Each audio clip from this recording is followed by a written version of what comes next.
Whenever arguments arise about who was the greatest goal scorer in the Nuneaton Borough's history, a lot of illustrious names come to mind.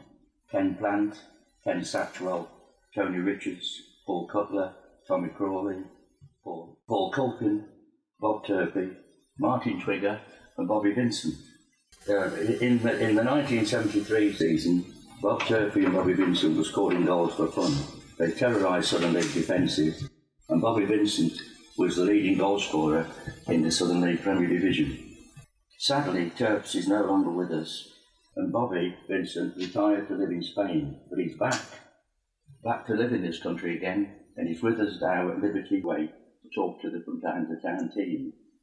What do you remember, Bob, about those days?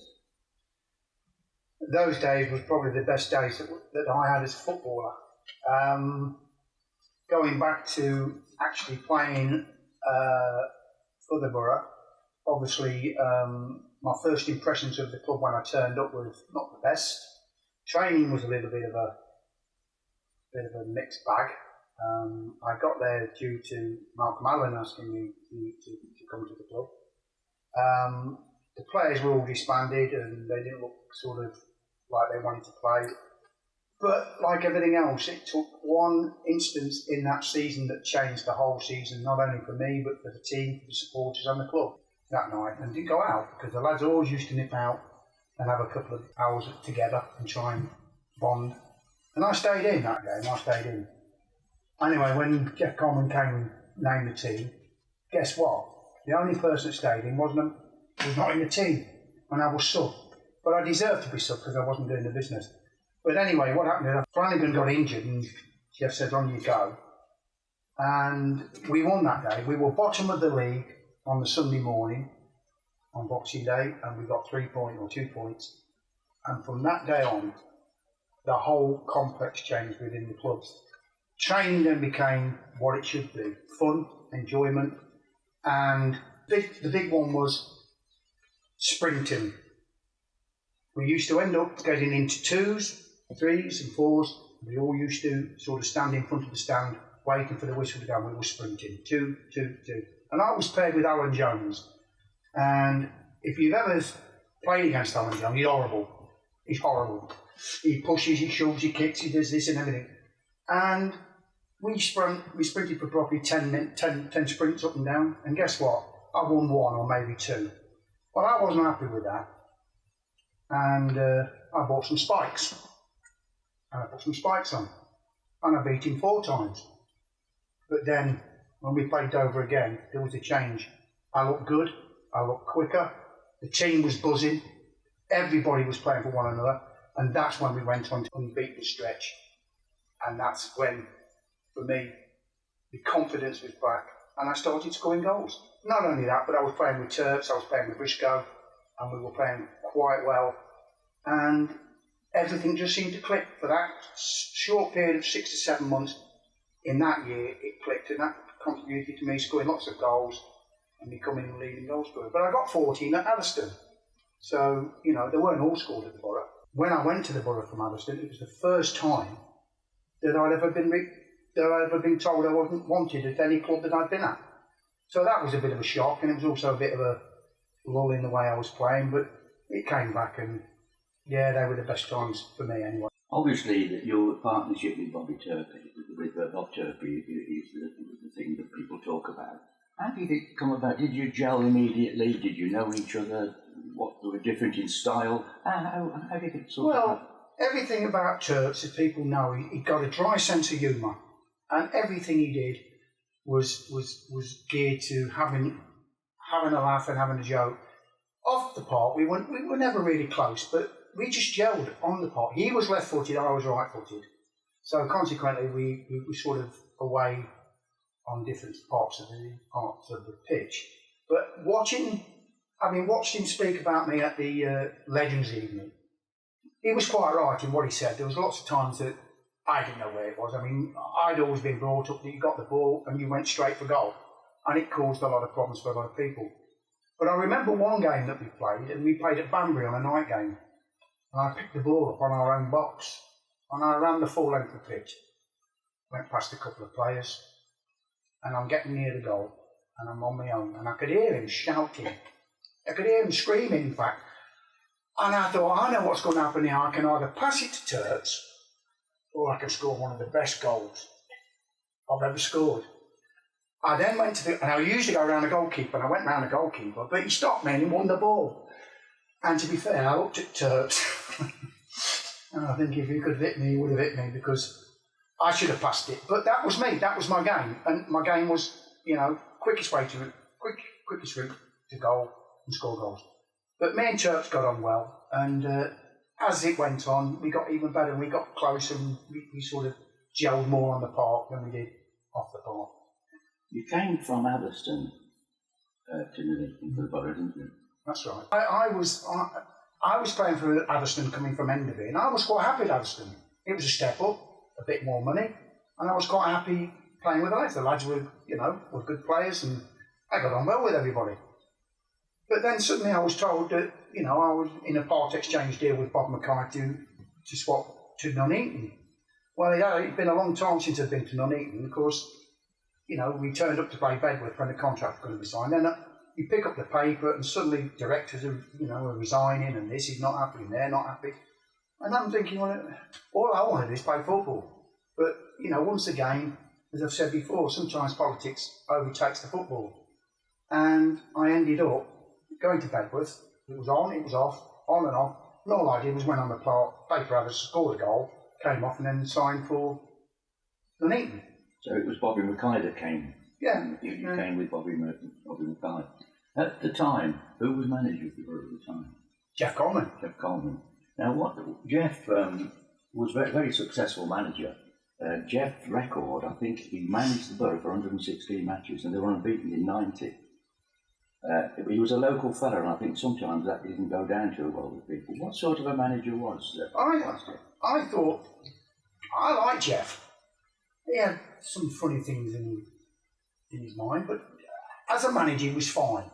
And he got this ability that he could pick players up. You can go back Branston, Billy Baxter. He gave the youth a chance. He gave Kurt the chance to play.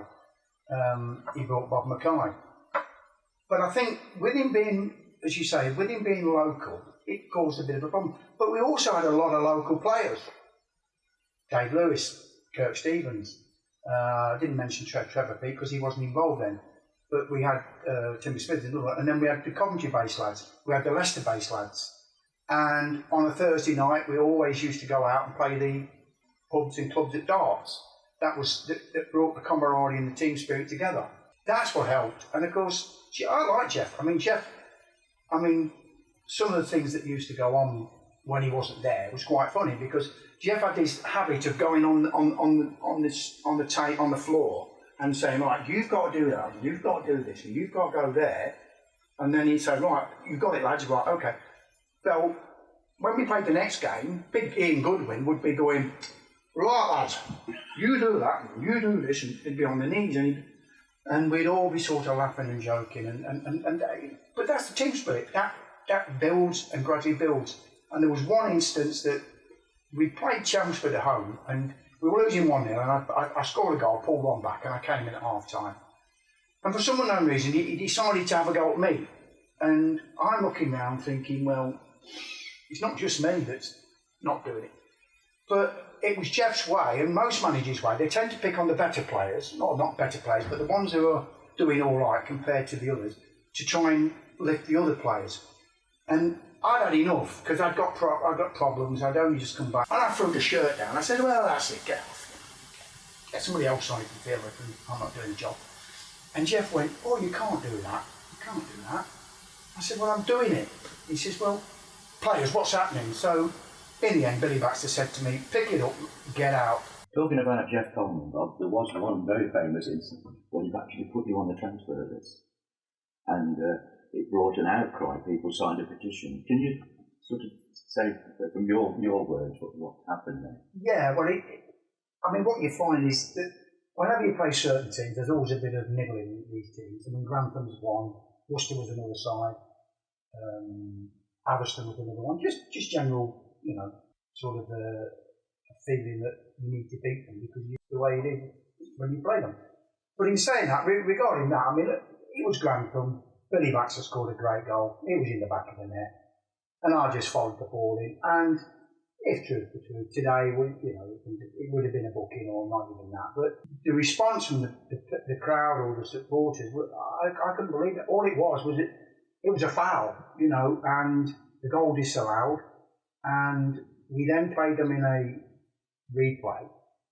And Louis, he said to me that I would not be playing. Jeff Collins, I would not be playing. So I took my kit with me, but I left it in the car.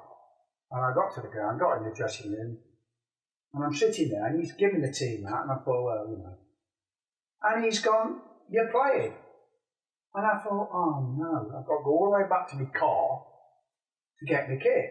So I did that, came back, and Louis said to me, whether it's true or not, I don't know, but Louis did say to me that me and Goody said, if you don't play Renault, we're not playing either. And yeah, whether he did or not, he may disagree, but that's what David said to me. And as it's all history because we went on and beat them. I scored the winning goal, and basically everything was forgot by them. But there was a petition, wasn't there? In the meantime, from the Saturday to the Thursday, there was a furore, there was an outcry. People were signing petitions. Jeff had really done it to make a statement, I think. Well, you're probably right there. That was a statement, but once again, it was always a statement. It always was me. It was never anybody else. It was me. I mean, that gave me a big lift. And I tend to find that people, supporters and players, always used to think I could play football. It was always the other side that didn't seem to think that I could do what you should be doing. And it became sort of, something in my life that I thought was always the problem. Everywhere you go, people saying supporters were great, telling me how good it is to be watching you play and scoring goals. And yet certain managers just think, he's just a player. So, that I don't really know what to say regarding that, because there'd be another one a bit further down the line, wasn't there? They always released, but it was great, really, for me. You talked about when he used to do his Brian Clough, didn't he? That's right. He'd be pointing at a young man. And he was very good, actually. He was very, very good. There was one instance down, I think it was Folkestone, and we stayed the weekend because it was a 3-day week. I can't remember what it was about. But evidently, he sort of pushed Jeff out of the way and did his young man. And then you decided that you were going to take the ball to the corner flag, come along the line, and give it to Briscoe or whatever, and score. Everybody thought it was a joke until you started doing it.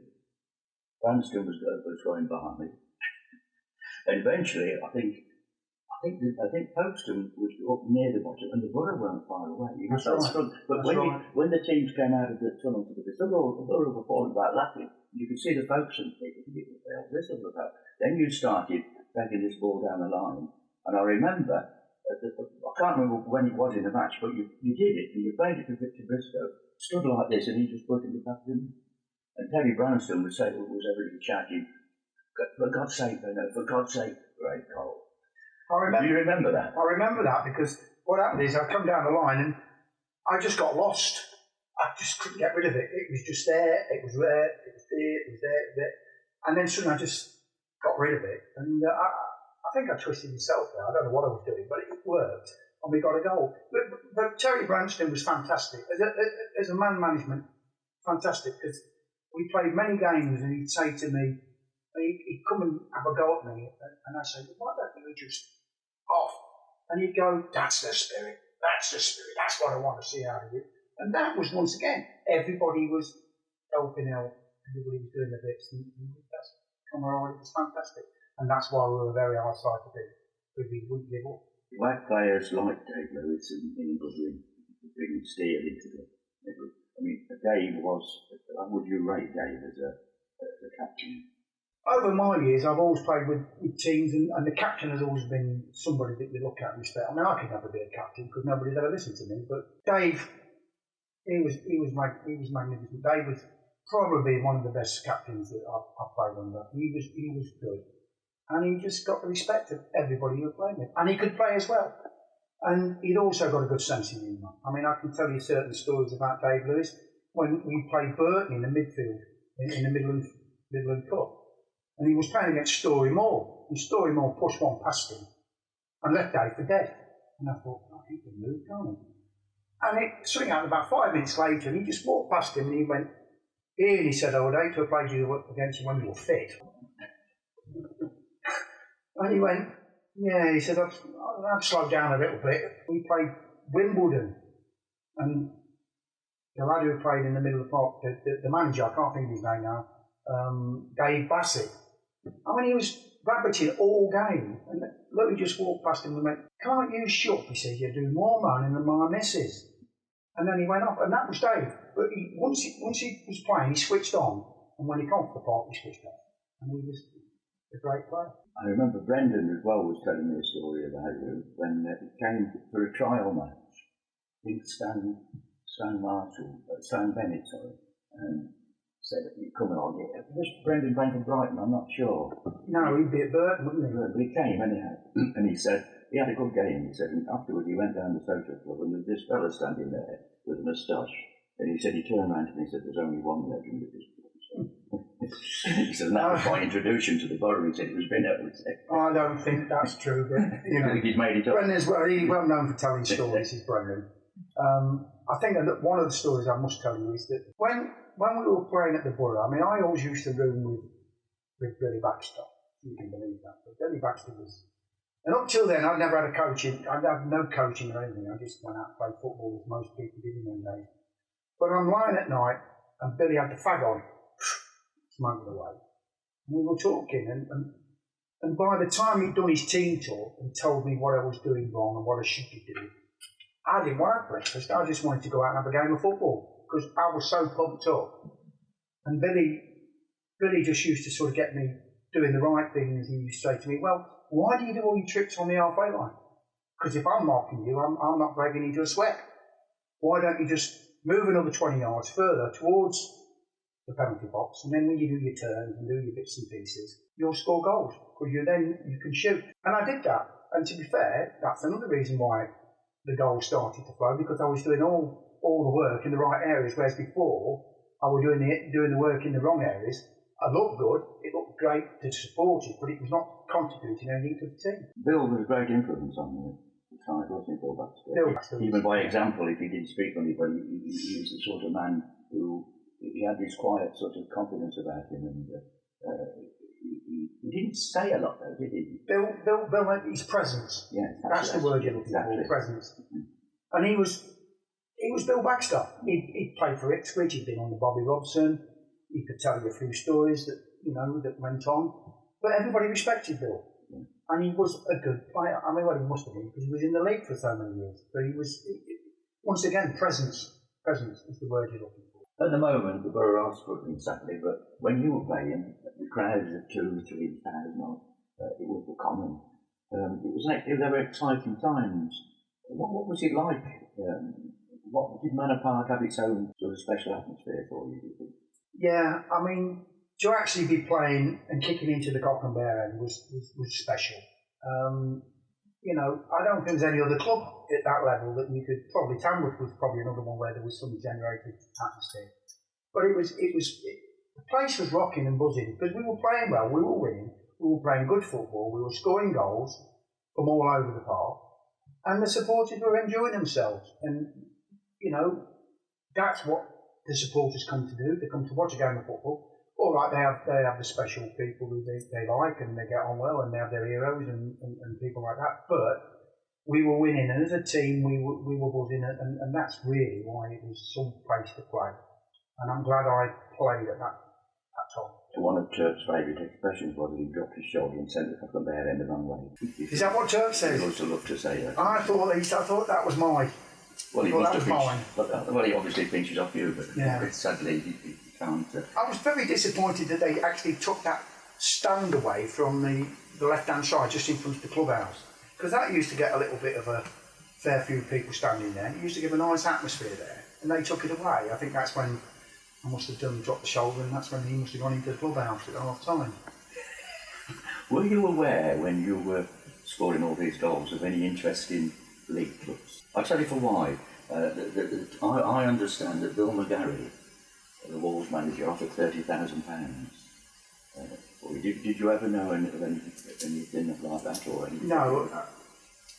At the time, Stan Marshall was actually the manager at the time. But the rumours were there were 32 league clubs that were, Stan had said to me, there was 32 league clubs watching. And I said to Stan one night, I said, you know, who are they all watching then, Stan, if the director's box is full with all these scouts? He said, well, they're not all coming at the same time, but there's a lot of clubs watching.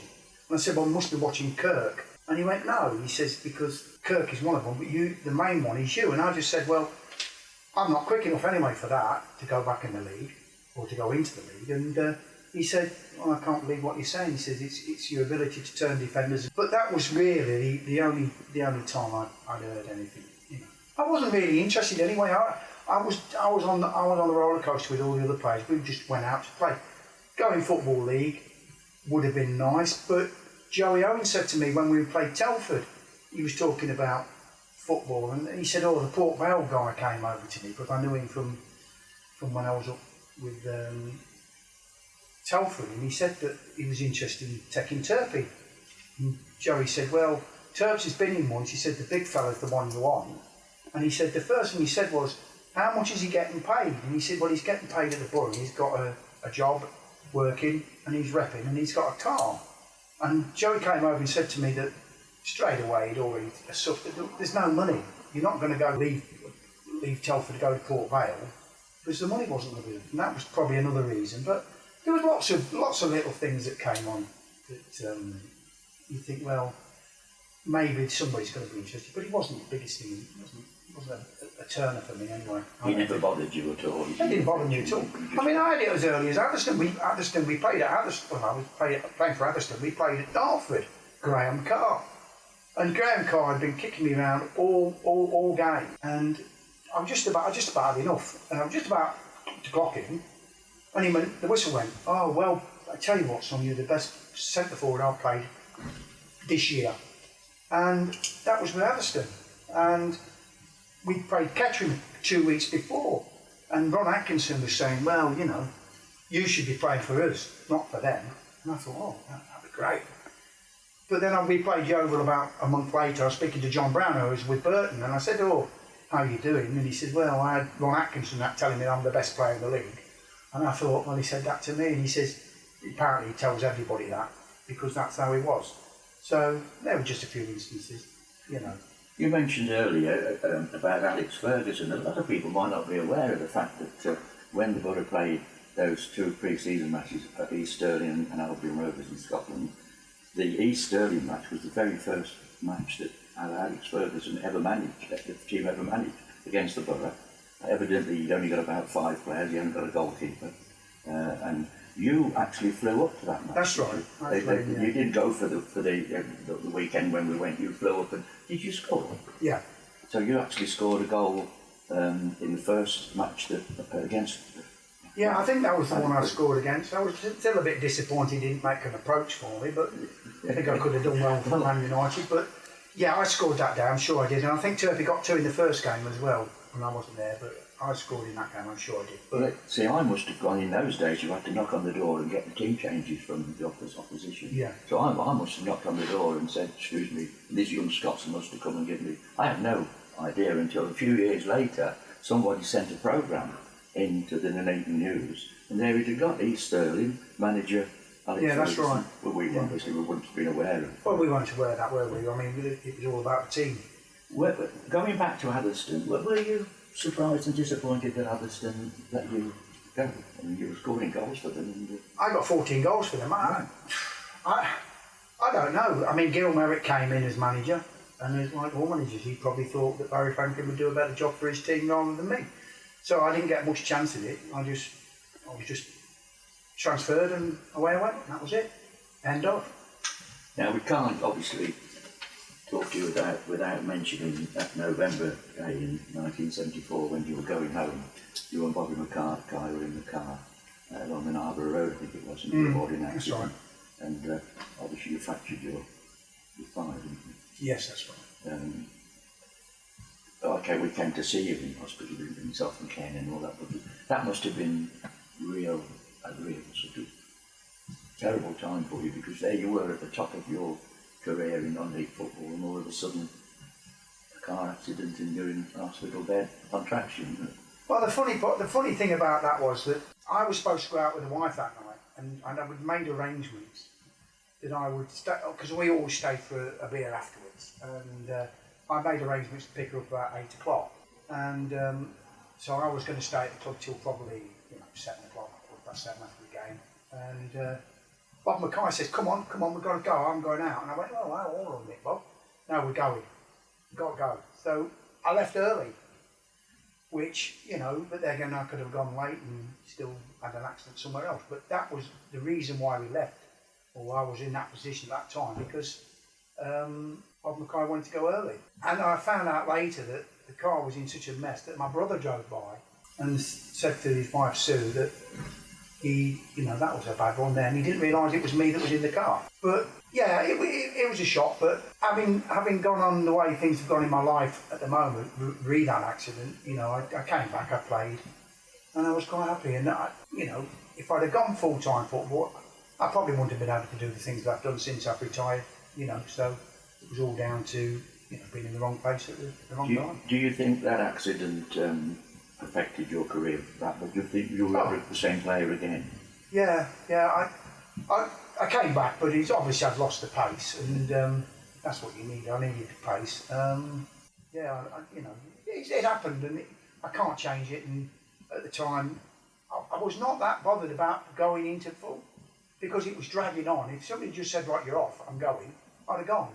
But it was dragging on, and I'd had it all through my career. People promising me things in football and it never materialised. And I no doubt you'll probably ask me later about these things. And in the end, you get to a point where you don't trust some people in football. Not long afterwards, of course, your accident, Bob Turpie lost one of his eyes in an accident. That's right, yeah. So from the two of the finest scorers in the Nuneaton Borough's history, suddenly were on the injured list long term. When you came back, 1,000 people turned up to watch the reserve team match, which was an indication then of what the scene that both of you were held in. So obviously you look back at your time at the Nuneaton Borough Football Club as being one of the, as you said earlier, the finest times of your life, the most exciting times of your life. You were, I would think, flamboyant, audacious, whatever words they want to, but you're an entertainer. Did you feel that? Maybe so, but I didn't do it on purpose. I mean, I didn't go out to be arrogant and an entertainer. I just went out and played.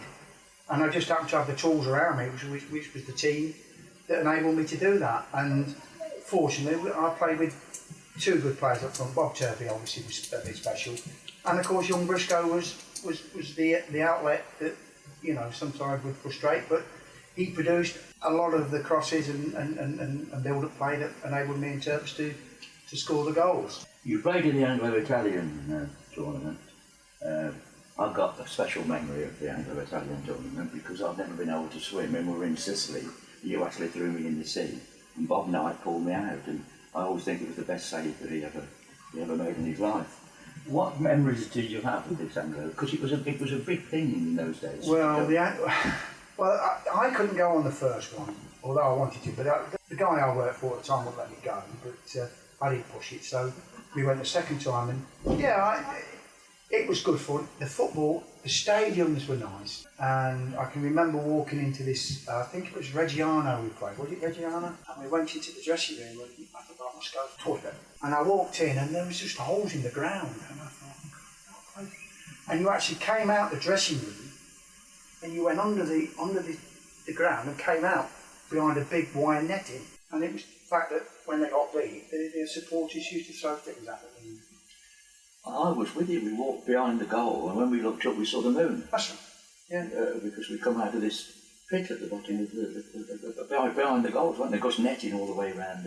But the football, I mean, from your style, how did you find it with the marking of the Italians? Well, I mean, it didn't help when you got people like Fleety deciding to sit on the ball when the ball crossfield, sit on the ball and trap it between his legs and sit on it like that. And the crowd just went absolutely balmy. But playing in that particular game, I remember Roy Barry. He had this philosophy about playing one up front, which is fine. But when you look around the back, and you see there's 5 defenders, and the idea was that he got the ball to me, I held it, knocked it back. And Fleety and Brendan and all these were running on. Well, Fleety could have had a hat-trick that day, but by the time it was 60th, 70th minute, I was like shattered. And I think he balled Crawley on actually, I think after that. But it was frustrating because I think it was just an excuse. I weren't happy because he was playing one up front, and I tried my best, but it wasn't enough. And as you know, a bit later I was released, but you can't play one up front against an Italian. There must have been 6 of them or 5 of them at the time, so you take it in turn. When you actually finished in the 1977-78 season as the leading scorer, but then when you left the club, you were released, weren't you, and went to AP Leamington? That's right. What were the circumstances of that? Were you just released? I had no idea. It was similar to the Atherstone trend. I had no idea. I was told I was being released.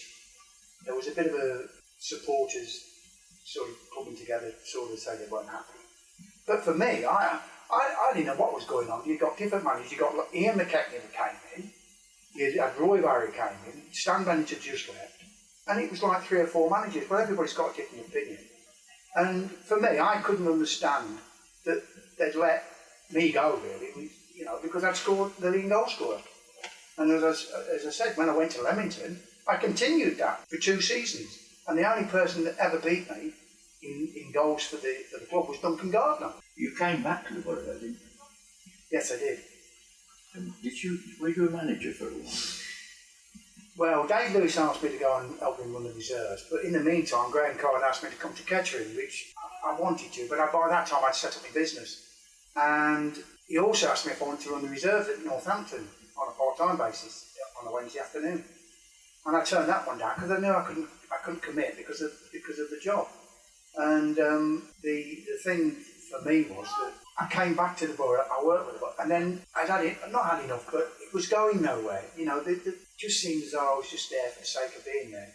And that wasn't Dave Lewis's fault, but my business was booming then, you see, I had to get away.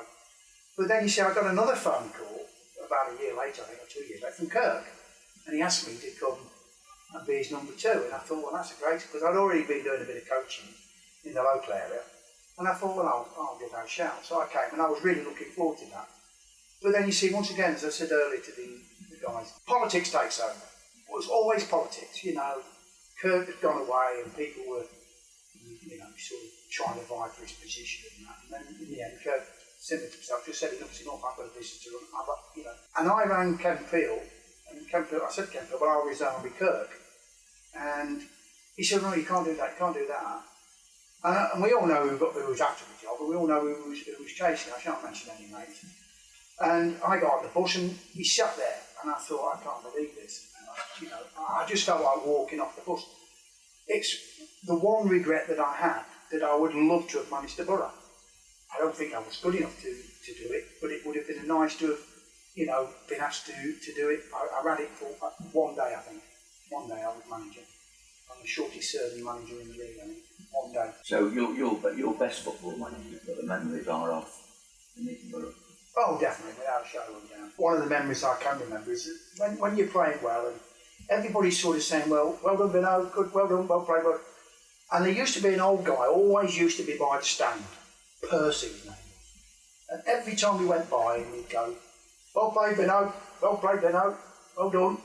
Anyway, this particular time, I came off the park and I just got changed and come out and he was still there because he used to sort of hang around afterwards. And he just said to me, well played, Vino, great goal. I said, well, thanks, Perce. Off I went. And I was talking to somebody in the clubhouse, and I said, oh, Perce reckons I've had a good game tonight. Thank you for scoring goals. And he said, well, Perce actually, he's virtually blind. And he says he can't see that far. And he says he only comes for the company. And I thought, well, that's a bit of a sort of letdown at the time. But, that was every time we went by, Perce, hello. And, he's no longer with us, obviously, but I mean, Perce was one of the very many sort of people that you met that really just congratulate you on being part of the squad, part of the team. You seem to very quickly establish a rapport and a relationship with the supporters of Nuneaton, didn't you? very early on, although you came from Atherstone. Well, I don't think it was a report early doors, because obviously I didn't play very well. But you see, I could say supporters are very fickle, but they're not really. But they just want to see goals. They want to see the team win, and if somebody's scoring goals, then they get behind the team. And the big thing about the Borough is that they're supporters, and there was a lot of supporters. 3,000 and 4,000 gates, and we were on that 19 match and beat them. I mean, it was fabulous, absolutely fabulous. How much did you know about Nuneaton Borough Football Club before you actually signed for them? I actually played 1968. I played for Burton Albion at Manor Park, and I remember when we arrived, we went to the away dressing room, obviously, and we went out to warm up. And I was saying earlier that there was a guy there, and he got these white socks on with a blue band, and there was about 4 or 5 people around him. And I thought, who's he? Looked like, but he looked absolutely the business. And I thought, who's that? Somebody said to me, I think it was A.D. Goodall who used to play for the Borough. And he said, oh, that's Paul Cutler. I went, no, he gets the business. So we come back in and we sat down, and there was nobody in the ground. Then suddenly, about 10 minutes, I could hear this banging on the floor. And I thought, what's that? When we walked out, there were about 4,500, 5,000 people in the ground. What is this? And I remember that the only chance I got was I went through, and I remember thinking about what I was going to do with it as I went through. And suddenly that was the end of the conversation, because I went, Stan Aston came in from behind, took me down, and we got beat 5-1. And I remember Fred Crumpton, all the boys, Malcolm Allen played in the middle of the park, Mark Allen, Mickey Boot played. I mean, that was probably my only recollection of Nuneaton Borough. There was a lot of rivalry between Nuneaton Borough and Burton Albion at the time, which is, it's ironic that Burton Albion are now in the Football League and Nuneaton where they are at the moment. But were there any places that favourite places that you wanted to play, or that you played at, or? Oh yeah, I mean, you always want to play at Kettering. You always want to play at Worcester, Chelmsford. Good grounds, good crowds, and these are the places you want to play in. Did you find that the opposition players liked to go to Nuneaton because of the atmosphere? Oh, definitely. Everybody was.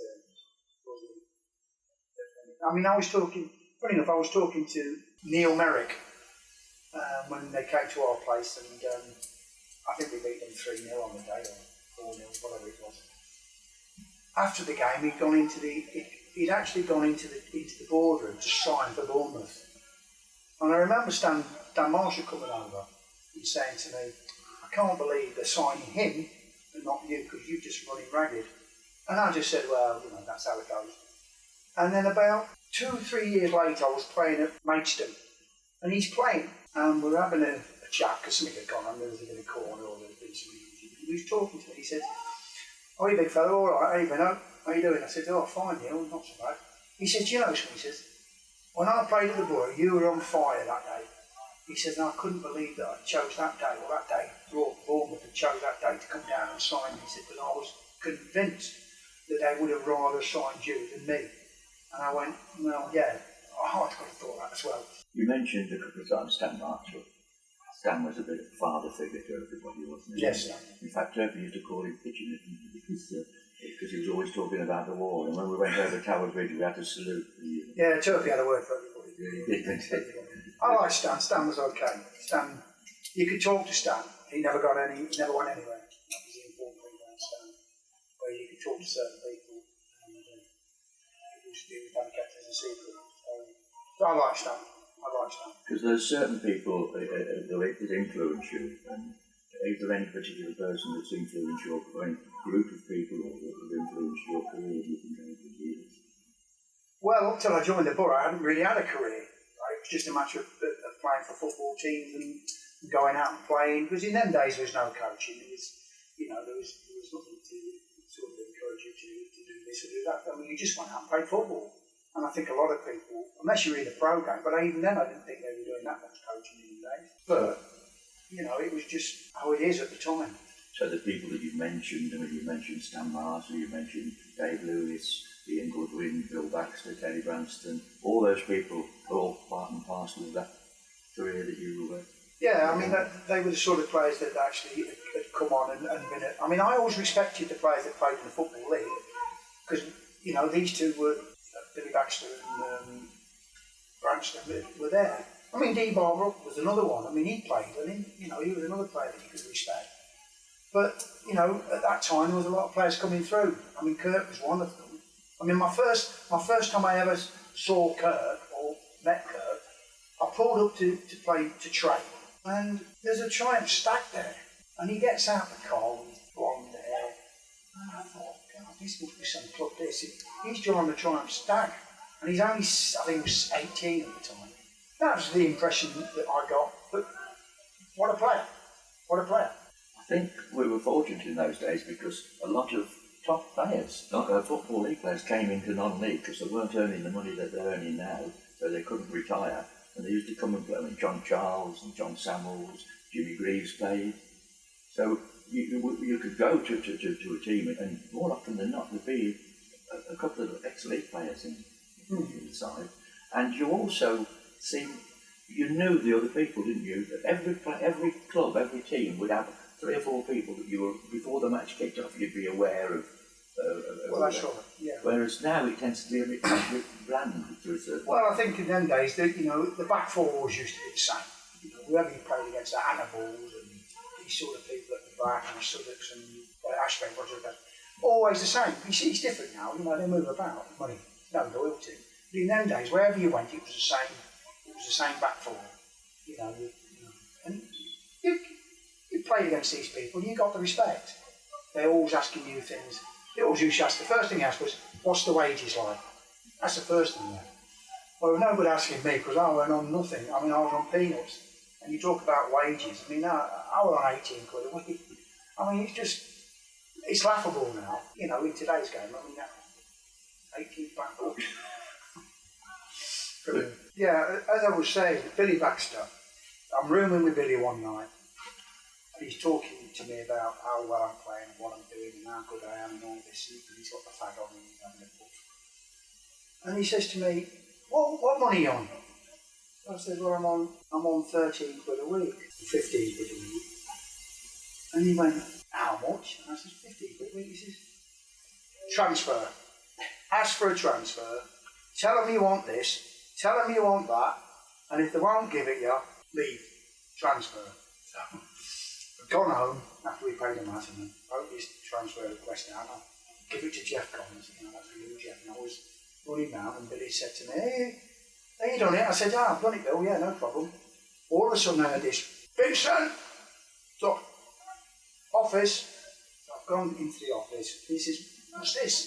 I said, "Transfer request, I want more money." "Why?" I says, "Well, I want more money because I'm not paid enough. I want transfer."